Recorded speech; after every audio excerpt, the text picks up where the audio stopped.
1988년에 옛소련 그 아르메니아에서 큰 지진이 있었어요. 얼마나 큰지 거의 6만 명이 죽었습니다.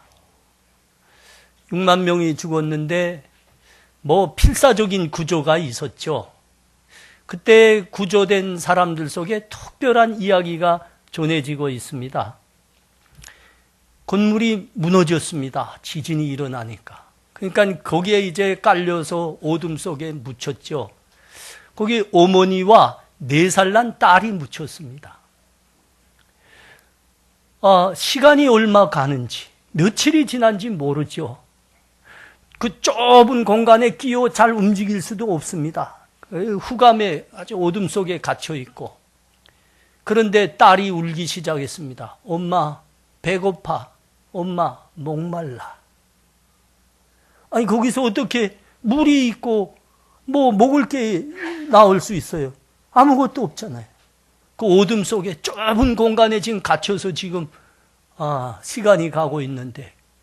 근데 그 이야기를 들은, 그 딸의 울음소리를 들은 어머니가 팔을 펴서 뭔가 더듬기 시작했습니다. 뭔가 손에 잡혔어요. 깨진 유리 조각입니다. 그걸로 자기 손가락을 힘껏 구웠습니다. 피가 나왔죠. 그걸 목마르다고 울고 있는 딸의 입에 물려줬습니다. 그래서 한참 빨다가 그 피가 또 안 나오잖아요. 감 또 다른 손가락을 구웠습니다. 그하고 또 물렸습니다. 그렇게 10손가락을 다 구워 물리고 14일 만에 구조됐습니다. 살한 거예요. 딸이 그래 살한 거예요. 어머니의 손은 만신창이 됐습니다. 그걸 보는 순간 모든 사람들이 자기 자식을 살리려는 부모의 사랑이 얼마나 큰 것인가 다시 한번 생각해 보게 됐습니다. 오늘 본문에 그 굶주림이 그 땅에 왔잖아요. 그 땅에 오니까 방법이 없습니다. 그래서 야곱의 형제들이, 야곱의 아들들이 먹을 걸 구하려고 애굽으로 내려갔습니다. 애굽으로 내려갔다가 그 양식을 나귀에다가 한 짐씩 지고 올라왔습니다. 그리고 아버지 야곱에게 애굽에서 무슨 일이 있었냐, 이걸 이야기하고 있는 게 오늘 본문입니다. 돌아왔는데 그들이 어떻게 했다고요? 놀랐다고 합니다. 왜 놀랐습니까? 자기들은 양식을 샀거든요. 돈을 내고 샀거든요. 그런데 돌아와서 자루를 열어보니까 자기들이 낸 돈이 그 자루 아구리에 그대로 다 있는 겁니다. 어이쿠야, 이게 뭐이냐? 놀랐죠? 사실은 놀라지 않았어요. 놀란 것보다는 아주 두려움에 휩싸이게 됐습니다. 그들이 애굽으로 내려가니까 그 나라 총리가 뭐라고 했다고 합니까? 그들을 만난 총리. 사실은 야곱인데, 그 요셉인데 형들이 그거 알아볼 수가 없었죠. 근데 그 총리라는 그 사람이 이 형들을 몰아붙이기 시작했습니다. 너희는 이 땅을 염탐하려 온 정탐꾼들이지. 그러는 거예요. 아닙니다. 아니다. 맞다. 아무리 하소연해도 이게 통하지 않는 거예요. 염탐꾼이다. 그래서 감옥에도 갔습니다. 한 사람이 인질로, 시몬 둘째가 인질로 잡혔습니다. 너희가 말하는 그 막내를 데려오라. 그러지 않으면 너희가 염탐꾼이 아니라는 것을 증명할 수 없노라. 데려와. 그러면 너희가 정탐꾼이 아니라는 걸 우리가 믿어줄게. 이렇게 된 거예요. 인질 떨어져. 그래서 시몬이 떨어지게 되어 있습니다. 이런 일로 왔는데, 이런 일이 있었는데 혼살이 난 거죠. 이런 일이 있었는데 와서 돈 이렇게 양식 자루를 풀어보니까 돈이 그대로 있는 거예요. 어떻게 생각하겠어요? 아이쿠야, 우리를 정탐꾼으로 막 몰아붙이던 그 사람이 이제는 우리가 돈까지 도둑질한 놈이라고 몰아붙이려고 하는구나. 그래서 두려움에 휩싸이게 된 겁니다. 그러니까 여러분, 자라보고 놀란 가슴 소뚜껑 보고 어떻게 한다고요? 놀란다. 뭐 구격이 된 거지. 사실은 그 양식 자루에다가 돈을 그대로 보낸 거는 사실은 그런 의도가 아니었죠. 예. 형제들을 생각하는 그 식구를 살리려는 요셉의 마음이었습니다. 조금이라도 도와주려는 요셉의 애틋한 마음이었죠. 그래서 돈을 연 건데, 이렇게 보니까 그 요셉은 어떻게 그럴 수 있었을까? 우리가 다 알고 있듯이 이 문제는 평범한 문제가 아니었던 겁니다. 형들이 그냥 형들이 아니고 자기를 죽이려 했던 사람들입니다. 더우시면 에어컨을 좀 켜십시오. 죽이려 했고 그 다음에는 다시 돌아오지 말라 하고 애굽에다 노예로 팔아버린 상태입니다. 그런데 그들을 살리겠다고 돈을 지금 그대로 줘서 보내는 겁니다. 조금이라도 더 도와주겠다고 그렇게 배려하고 있는 겁니다. 이건 인지상정이라 우리는 그렇게 생각할 수 있습니다.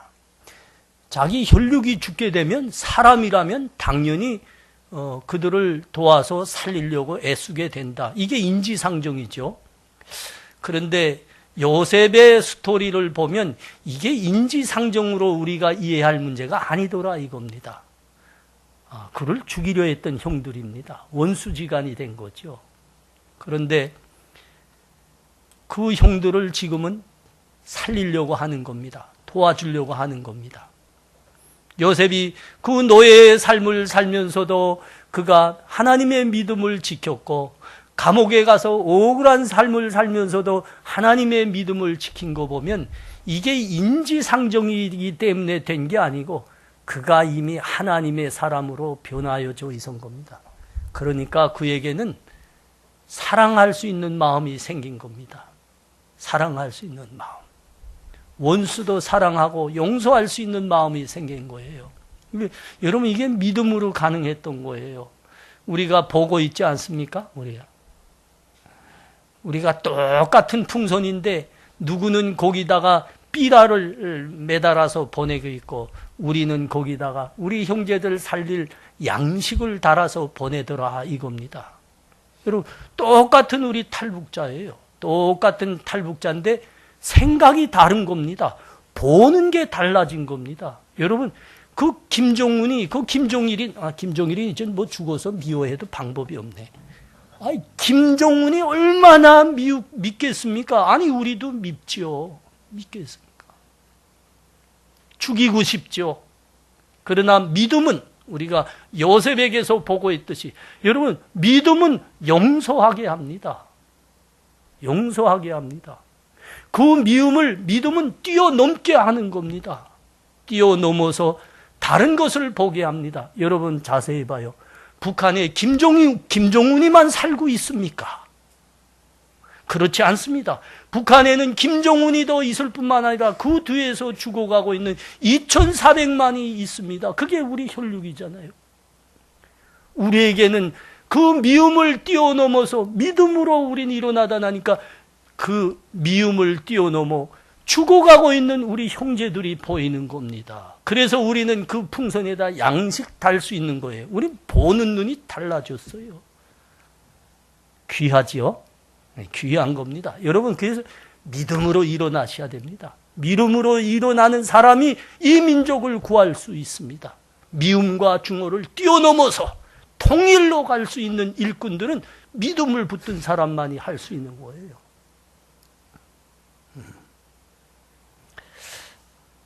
36절과 37절 보겠습니다.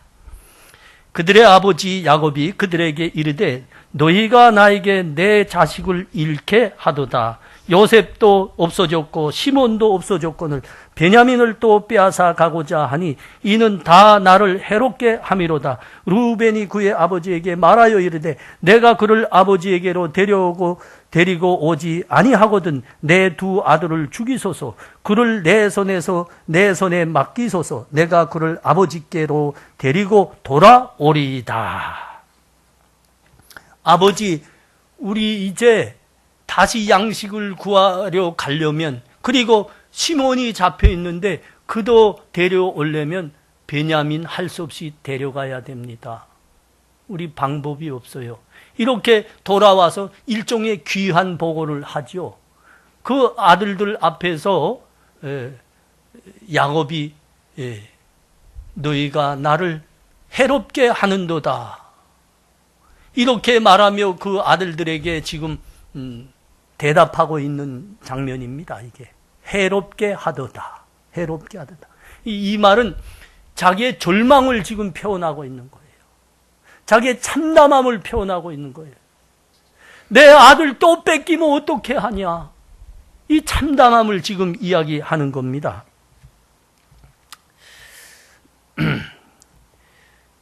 너희가 어떻게 그렇게 일처리를 할 수밖에 없다더냐, 이런 꾸중이기도 합니다. 아니 왜 베냐민 이야기, 막내 이야기는 해가지고 그것도 데려가게 하냐. 너희가 지금 나를 죽이려고 작정했느냐, 지금 이렇게 꾸짖고 지금 절망에 지금 휩싸여서 이 소리 하는 겁니다. 베냐민마저 데려가려고 하냐. 자, 이런 베냐민의 탄식, 아버지의 베냐민 향한 아들을 다시 잃지 않으려는 이 아버지의 절망적인 몸부림 속에 그 맏아들 루벤이 한마디 했습니다. 아버지, 염려 마세요. 내가 막내 베냐민을 책임적으로 데려갔다 오겠습니다.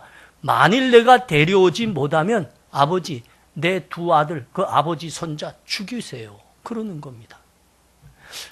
친아버지가 자기 자식 죽이라 하는 것은 없습니다. 이건 무슨 말이에요?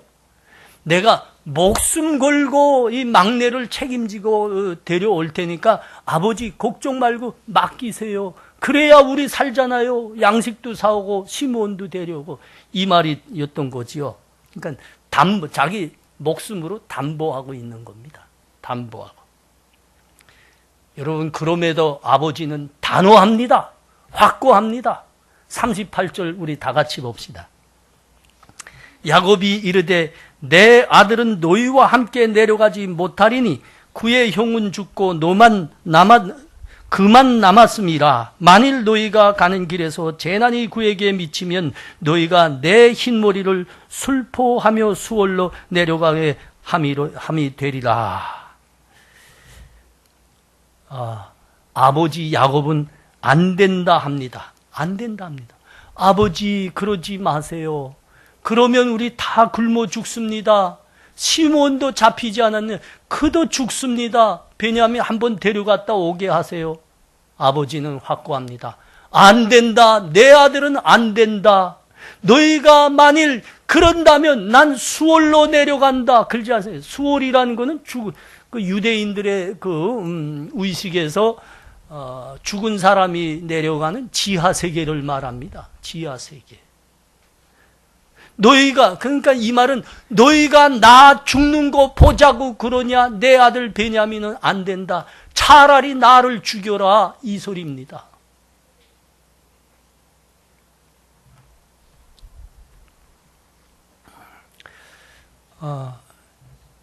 야곱의 가정에 특별한 가정사로 해서 이런 일이 일어나게 됐죠. 여러분 아시는 대로 야곱이 형 에서의 살인 위협을 피해가지고 외삼촌 라반이 살고 있는 그 저 바단 아람 먼 곳에 가서 살 수밖에 없었어요. 그런데 딱 가보니까 사랑하는 여자가 하나 있었죠. 그 삼촌의 딸, 둘째 딸 라헬. 너무 사랑하게 됐습니다. 그런데 삼촌이 결혼시켜 주겠어. 근데 작간을 했어요. 결혼 날에 보니까 자기가 사랑하는 라헬하고 결혼한 게 아니고 엉뚱한 레아가 옆에 있는 거예요. 화들짝 놀랐죠. 그래서 그 사랑하는 라헬과 다시 결혼하기 위해서 무진 애를 많이 썼습니다. 오랜 시간이 걸렸어요. 그래서 결혼하게 됐습니다. 사랑하는 여자하고도 결혼하게 됐어요. 근데 불행하게도 자기가 사랑하는 라헬이 아이를 못 낳는 겁니다. 그러니까 그 레아와 이 라헬 사이에 자식 경쟁이 일어난 거예요. 그 자식 경쟁 중에 어쩌다 하니까 그들의 여종이었던 두 여자가 또 야곱의 아내로 돼버렸어요. 그러니까 아이를 많이 낳죠. 몇 명 낳았다고요? 12명. 아들만 12명을 낳는데, 뭐 사람이 그래요. 자기가 사랑하는 여자의 자식은 더 사랑하게 되는 겁니다. 그래서 그 12자식들이 있었는데 그 중에서 요셉과 베냐민을 아버지가 특별히 사랑하게 된 겁니다. 근데 어느 날 요셉이 죽은 겁니다. 죽은 겁니다. 형들 보러 저 먼 곳에 나갔는데 돌아오지 않았습니다. 그때부터 아버지의 사랑이 오직 이 베냐민에게만 쏠려지게 된 겁니다. 근데 지금 뭐라고 합니까? 베냐민 데려오랍니다. 그 나라 총리가 베냐민 데려오랍니다. 그 아버지가 절망한 겁니다. 얘는 내 목숨 같은 애가 아니냐. 멋대로 간다. 차라리 내가 죽겠다. 그러는 겁니다. 지금 이 장면인 거예요. 차라리 내가 죽겠다. 내 아들은 못 보낸다. 차라리 내가 죽겠다. 여러분, 이것이 그 아들을 향한 아버지 야곱의 마음입니다. 아들을 향한 아버지의 사랑입니다.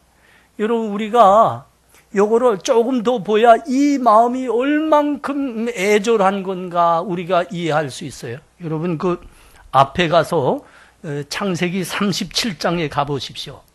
37장 32절에서 35절 말씀. 그의 채색 옷을 보내어 그의 아버지에게로 가지고 가서 이르되 우리가 이곳을 발견하였으니 아버지의 아들의 옷인가 보소서 하며 아버지가 그것을 알아보고 이르되 내 아들의 옷이라 악한 짐승이 그를 잡아 먹었도다. 요셉이 분명히 찢겼도다 하고 자기 옷을 찢고 굵은 배로 허리를 묶고 오래도록 그의 아들을 위하여 애통하니 그의 모든 자녀가 위로하되 그가 그 위로를 받지 아니하여 이르되 내가 슬퍼하며 수월로 내려가 아들에게로 가리라 하고 그의 아버지가 그를 위하여 울었더라. 요셉이 죽었다는 소식을 전해 들었습니다. 그 아들이 사랑한 아들이 죽었다는 소식을 든 순간 아버지는 그야말로 망연자실했습니다. 살 생각이 나질 않는 겁니다. 그래서 그는 옷을 찢고 배로 허리를 동이고 슬피 울었다고 합니다. 여러분, 그 유대인들의 관습입니다. 가장 슬프고 비참해졌을 때 그들은 옷을 찢습니다. 그리고 배를 허리에 동이고 하고 우는 겁니다. 아버지가 지금 그렇게 애통하게 우는 겁니다. 오랫동안 울었다고 합니다. 많은 사람들이 위로했죠. 아버지 이전 그만하십시오. 그만하십시오. 그랬겠죠. 아버지는 그 누구의 위로도 받으려 하지 않았답니다. 그리고 울고 슬퍼하고 슬퍼했다 합니다. 자식을 잃은 부모의 마음이 얼만큼 아프고 비참할까. 이 야곱의 모습이 지금 여기에 이렇게 나오고 있지만, 저도 이걸 조금 더 실감 있게 이해할 수 있었습니다. 저희 친누이 동생이 사실은 죽었어요. 어릴 때 죽었는데 사실은 먹지 못하고 병들었는데 치료 못하고 이제 죽은 겁니다. 죽으니까 어머니가 한 달 넘게 울고 계시더라고요. 집안에 앉으셔서. 그렇게 우시다가 이렇게 우리 그 동생 입던 옷을 이렇게 꺼내놓고 다시 보시더라고요. 그하고 또 옵니다. 그 눕혔던 그 포단을 또 이제 꺼내놓고 보시다가 또 우시더라고요. 어떤 때는 혼자 그 애 묻힌 곳에 찾아가서 그렇게 또 우시더라고요. 한 달이 넘게 우셨는데 누가 위로해도 위로 안 받습니다. 위로가 안 됐죠. 그럼 무엇으로 보상합니까? 사랑하는 자식을 잃었는데.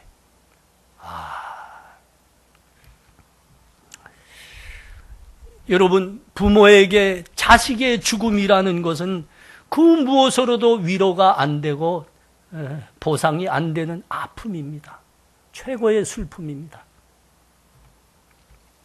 그러기에 부모란 자식이 위험에 처했을 때 자신이 목숨으로 내놓겠다 합니다. 아니, 실제로 자식의 위험을 자기 몸으로 맞받아 죽은 부모들이 꽤 되지 않습니까?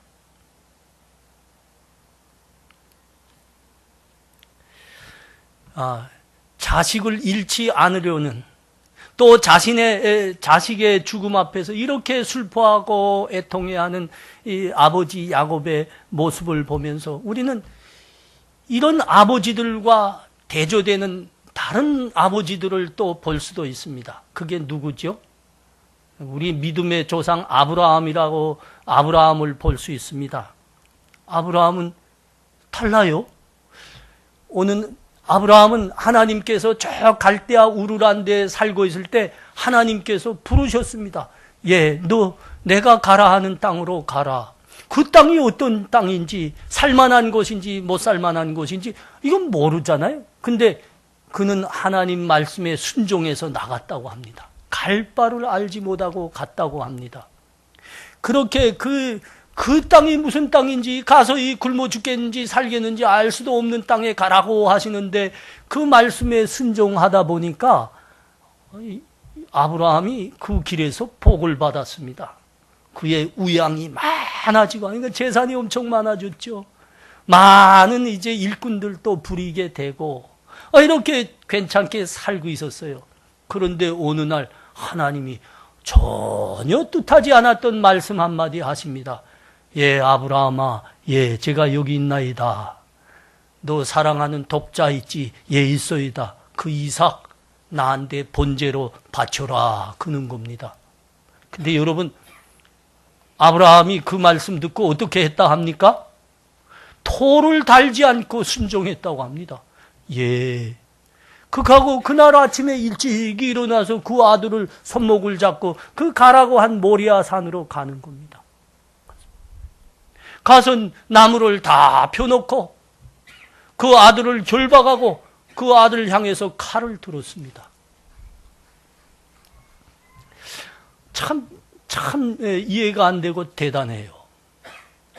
아니, 어떻게 차라리 아버지 된 자 아닙니까? 부모 된 자에게 내 자식을 번제로 드려라 하는데 어떻게 토 하나 달지 않고 순종할 수 있나? 참 기이한 일입니다. 기이한 일입니다. 아버지란 차라리 그러지 않겠습니까? 하나님이 아브라함아, 여기 있습니다. 아브라함아, 사실은 내가 내 아들을 번제로 받고 싶은데 네가 아비 된 자로서 어찌 그런 일을 할 수 있겠냐? 그러니까 네 아들 대신해서 너를 번제로 드려라. 그러면 그 아브라함이 뭐라 했을까요? 하나님 감사합니다. 내가 그렇게 하겠소이다. 여러분, 이게 아버지 아닙니까? 아니에요? 빨리 장가들 가고 시집들 가. 그래야 아멘 할 수 있는데. 이게 부모입니다. 차라리 나를 끌어가 주십시오. 하나님 그렇게 하겠다. 하나님 감사합니다. 이게 부모죠. 이게 부모죠. 그런데 어떻게 아브라함은 자기 자식을 그렇게 번제로 토를 달지 않고 드릴 수 있을까요? 사람으로서는 이해가 안 됩니다. 근데 이게 저 신약 성경 히브리서에 가니까 뭐라고 말했냐면 아브라함은 믿음으로 그 아들을 번제로 드렸느니라 그럽니다. 여러분, 믿음입니다. 믿음입니다. 무슨 믿음이에요? 우리 하나님께 불가능한 게 무엇이 있으랴? 하나님께서 죽은 자도 살리시리라. 이 믿음이 있은 거죠. 믿음으로 하는 겁니다.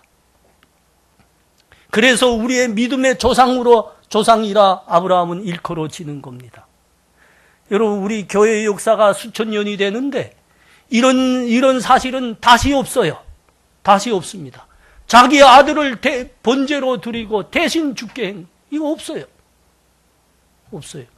근데 여러분, 한국 교회에 이런 분이 하나 나왔습니다. 여러분 아시죠? 손양원 목사님. 손양원 목사님. 그 손양원 목사님은 자기 아들 둘씩이나, 그 사랑하는 아들 둘씩이나 총으로 쏴 죽인 빨갱이 청년을 자기 양아들로 삼아 주었습니다. 같이 밥 먹었습니다. 같이 예배 드렸습니다. 여러분, 이거 우리가 손양원 목사님의 그 믿음의 삶 앞에서 우리가 깊이 머리를 숙이게 되는데, 여러분, 우리가 진짜 머리를 깊이 숙이는 것은 그분이 순교하셨기 때문이 아닙니다. 그것보다 더 큰 게 있었죠. 뭐이라고요? 자기 아들을 죽인 원수를 양아들로 삼아준 겁니다.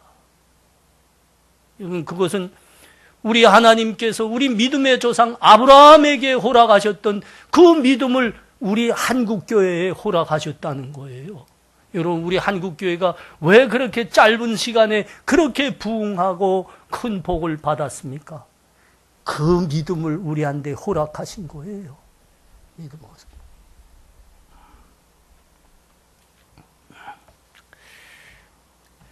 내 아들이 죽을 바에는 차라리 내가 죽겠다. 내 아들은 못 버린다. 내 아들이 죽었는데 내가 이제 살아 뭘 하랴. 그렇게 아파하고 슬퍼했던 이 아버지 야곱의 모습을 우리가 가만히 보다 나면 우리의 마음은 자연히 하나님께서 우리를 향한 어떤 사랑을 갖고 계시는가로 우리가 가지 않을 수가 없습니다. 하나님은 우리를 얼만큼 사랑하셨나요? 하나님은 우리를 얼만큼 사랑하셨습니까? 하나밖에 없는 독생자를 내놓으시리만큼 우리를 사랑하셨습니다. 여러분, 그 로마서 5장 7절 8절 말씀 보십시오. 로마서는 신약 성경에 있습니다. 로마서 5장 7절 8절 말씀. 의인을 위하여 죽는 자가 쉽지 않고 선인을 위하여 용감히 죽는 자가 혹 있거니와 우리가 아직 죄인 되었을 때 그리스도께서 우리를 위하여 죽으심으로 하나님께서 우리에 대한 자기의 사랑을 확증하셨느니라. 뭐라고 말씀하는 거죠? 세상을 둘러보니까 선한 사람을 위해서 죽는 자가 쉽지 않더라. 의인을 위해서 간혹 죽는 사람이 있긴 하더라.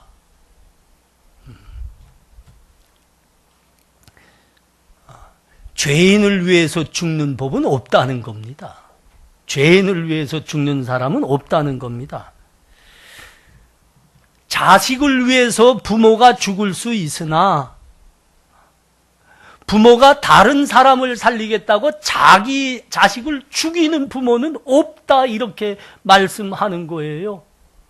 그런데 하나님은 우리를 얼만큼 사랑하셨어요?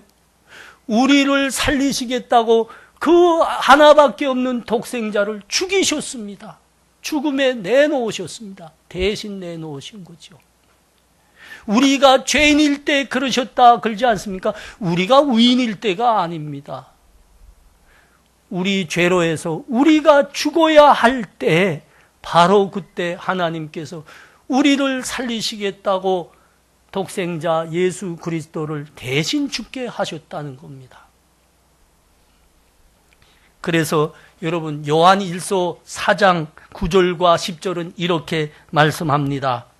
하나님의 사랑이 우리에게 이렇게 나타난 바 되었으니 하나님이 자기의 독생자를 세상에 보내심은 그로 말미암아 우리를 살리려 하심이라. 사랑은 여기 있으니 우리가 하나님을 사랑한 것이 아니요 하나님이 우리를 사랑하사 우리 죄를 속하시기 위하여 화목제물로 그 아들을 보내셨습니다. 그러셨습니다. 우리가 하나님 사랑한 적 없습니다, 여러분. 찾지도 않았습니다. 우린 우리 죄로 다 죽어야 됐었는데 하나님께서 우리를 살리시려고 하나밖에 없는 독생자를 내놓으셨다 그럽니다. 여러분, 하나님의 사랑이 어떠한가를 보시려면 여러분 이것을 보시고 기억하셔야 됩니다. 세상에 자기 자식 위해서 내가 죽겠다 하는 부모들은 있습니다. 그러나 남 살리겠다고 내 아들 죽이겠다 하는 부모는 세상에 없는 거예요. 없는 거예요. 그런데 하나님이 우리를 향해서 그러셨습니다.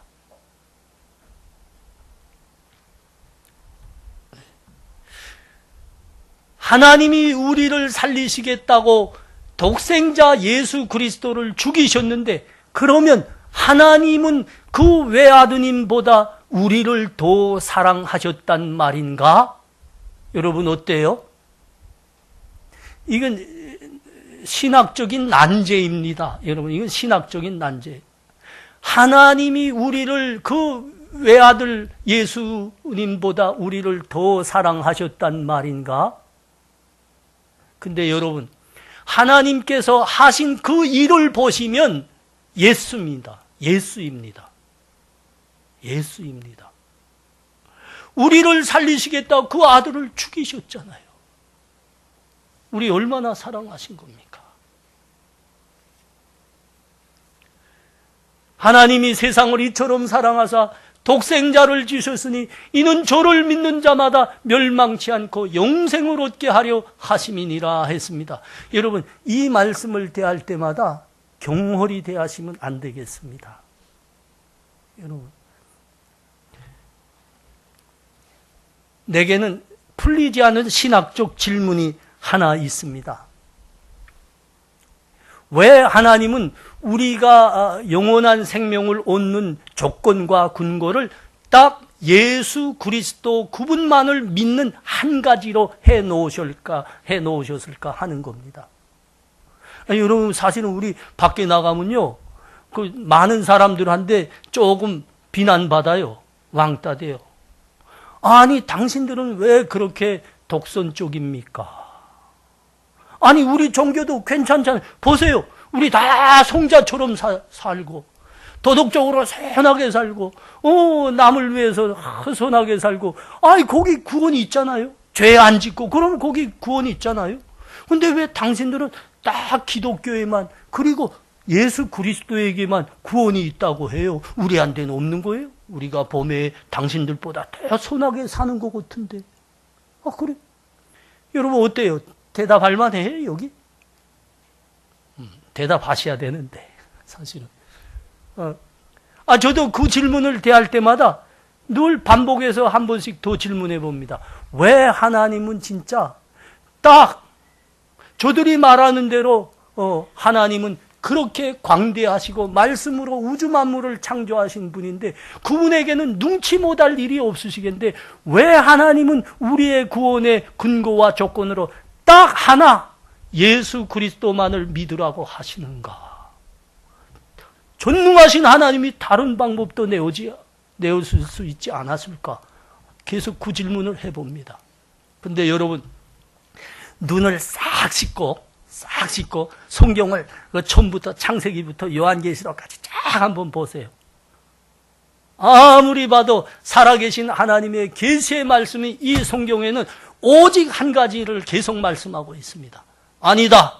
오직 예수 그리스도만을 믿어라. 거기에 영원한 생명이 있다. 다른 이로서는 구원을 얻을 수 없나니 천하의 구원을 얻을 만한 다른 이름으로 우리에게 주신 일이 없느니라 선언했습니다. 오직 예수입니다. 오직 예수입니다. 여러분, 하나님께서 우리를 사랑하셔서 독생자 예수 그리스도를 내놓으셨습니다. 근데 여러분, 그 독생자를 죽게 내놓으신 하나님의 마음을 여러분 한번 깊이 좀 생각해 본 적이 있습니까? 하나밖에 없는 아들을 우리를 살리시겠다고 내놓으신 그 아버지의 마음을 여러분 한번 깊이 생각해 본 적 있으세요?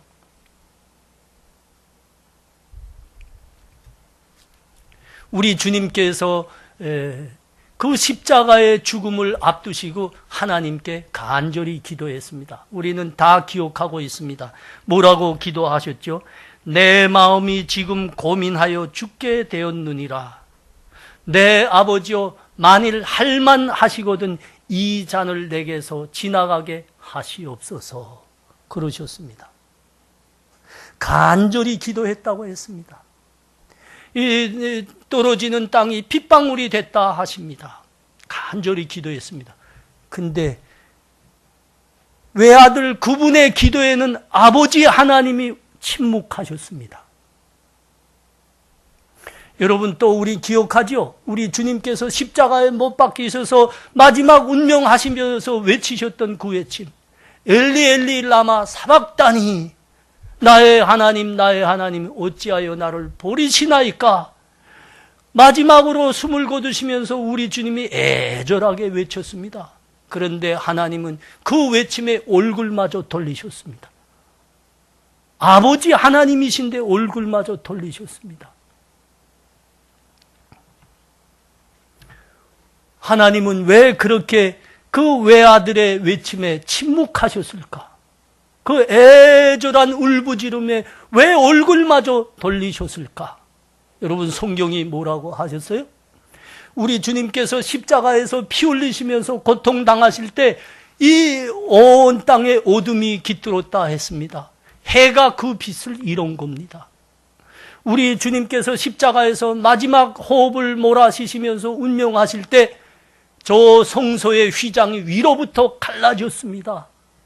그리고 온 땅이 뒤흔들렸습니다. 바위들은 터졌습니다. 신학자들은 이 부분에서 이렇게 충고합니다. 이것은 아들을 잃으신 하나님 아버지의 찢기시는 마음이 천지에 반영된 것이다. 그렇습니다. 아버지는 마음이 찢기셨습니다. 마음이 찢기셨습니다. 그 아들을 잃으시는 하나님의 그 마음은, 그 아픔은 무엇으로도 우리는 표현할 수 없는 겁니다. 왜 하나님은 구원의 조건을 하나로 하셨을까요? 예수 그리스도를 믿는 데만 영원한 생명이 있다. 왜 한 가지로 하셨을까요? 그 아들을 잃는 여러분, 하나님 아버지의 마음은 찢기시고 찢기셨습니다. 말로 표현할 수가 없어요. 여러분, 우리가 영혼을 가진 존재라면 우리의 영혼이 아무리 후려지고 무지하다 할지라도 여러분, 그 아들마저 바치 내놓으시면서 하나님 마음이 그렇게 지켜주셨는데 여러분, 이건 조금이라도 이해해야 되는 거 아닙니까?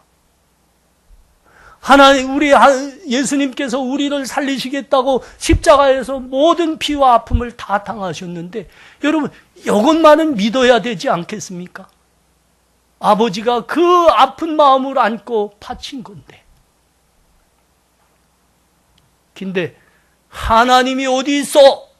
예수 그리스도가 뭐요?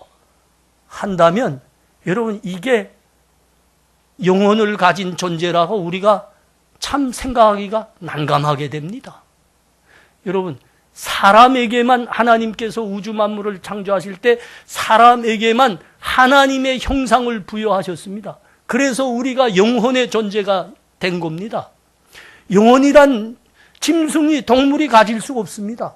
영혼을 갖고 있어야 하나님을 알고 믿고 예배할 수 있는 거예요.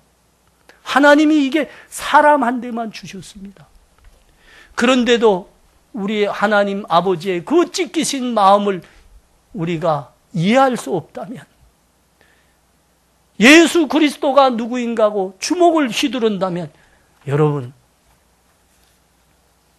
이거 사람의 본성 상실한 거죠. 여러분, 구원의 조건과 근거가 오직 예수 그리스도 하나에게 두신 하나님 아버지의 마음이십니다. 아버지의 마음.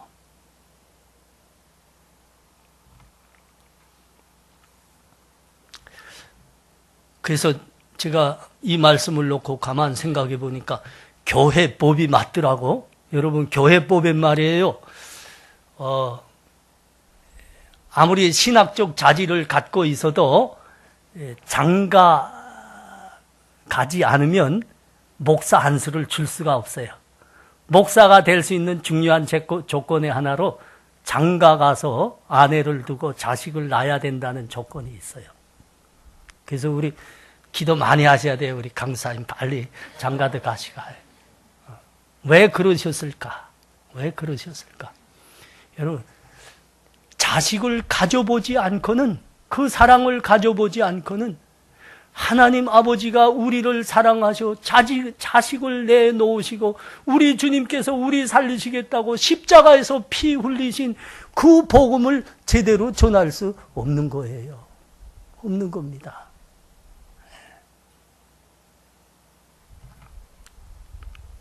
사랑하는 형제자매들, 여러분은 타이타닉 보셨죠? 영화, 유명한 영화죠. 타이타닉.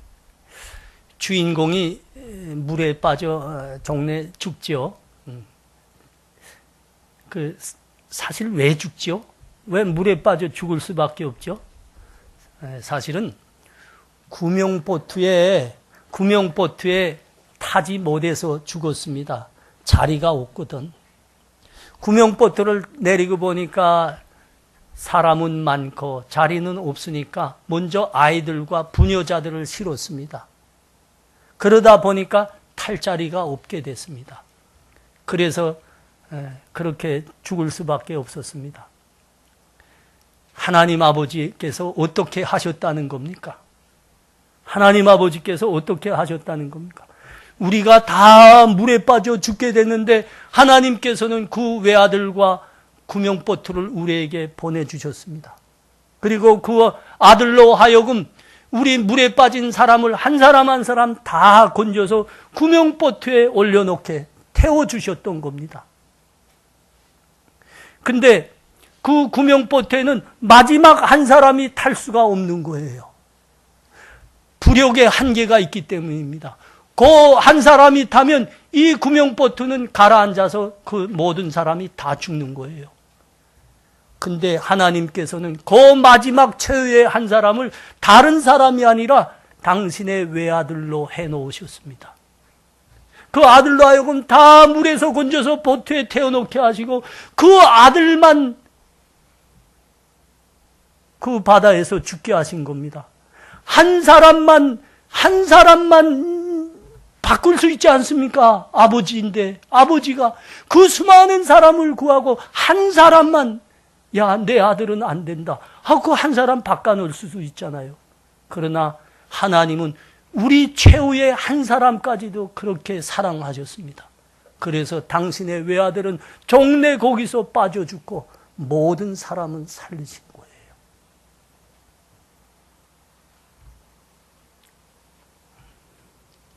우리 이 하나님 아버지를 우리가 믿으셔야 됩니다.